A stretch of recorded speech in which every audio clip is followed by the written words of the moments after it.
Hi, അസ്സലാമു അലൈക്കും. ഇന്ന് ഞാൻ നല്ലൊരു ക്യാരറ്റ് ജ്യൂസാണ് ഉണ്ടാക്കുന്നത്. ഇതുപോലെ ഉണ്ടാക്കി കഴിഞ്ഞാലാണെങ്കിൽ നമുക്ക് അരിക്കേണ്ടോന്ന് ആവശ്യമില്ല.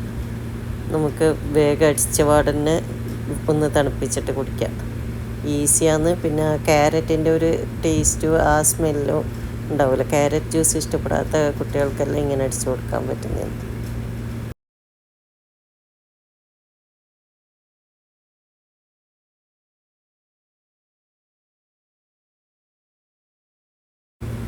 ഞാൻ ക്യാരറ്റ് പീൽ ചെയ്ത് അതിൻ്റെ ആ സൈഡിൽ കട്ട് ചെയ്തിട്ട് ഒന്ന് കഴുകിയിട്ട് കുക്കറിൽ ഇട്ട് വേവിക്കുന്നുണ്ട്.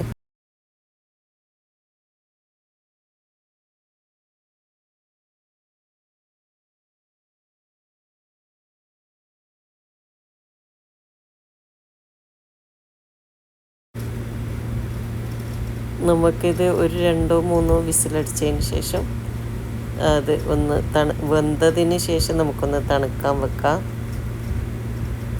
തണുത്താൽ ഒരു മിക്സിയിലിട്ടിട്ട് ഐസ് ക്യൂബും പഞ്ചസാരയും ഇട്ട് നന്നായി അടിച്ചെടുക്കാം. ഇത് വെന്തത് കൊണ്ട് തന്നെ പെട്ടെന്ന് അടിച്ചെടുക്കാൻ പറ്റുന്നതെന്ന്. സാധാരണ പച്ചക്കാരറ്റാണെങ്കിൽ കുറേ സമയം അരിക്കുകയെല്ലാം വേണ്ട. ഇത് അരിക്കൊന്നും വേണ്ട. അങ്ങനെ ഐസ് ക്യൂബ് ഇട്ടിട്ട് കുടിക്കാൻ പറ്റും. ഞാനിവിടെ ക്യാരറ്റ് വേവിച്ച വെള്ളം തന്നെയാണ് യൂസ് ചെയ്യുന്നത്.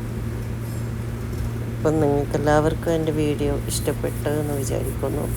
വീഡിയോ ഇഷ്ടപ്പെട്ടാൽ ലൈക്ക് ചെയ്യാനും കമൻറ്റ് ചെയ്യാനും എൻ്റെ ചാനൽ ഇതുവരെ സബ്സ്ക്രൈബ് ചെയ്തിട്ടില്ലെങ്കിൽ ഒന്ന് സബ്സ്ക്രൈബ് ചെയ്യാനും മറക്കരുത്. Thank you.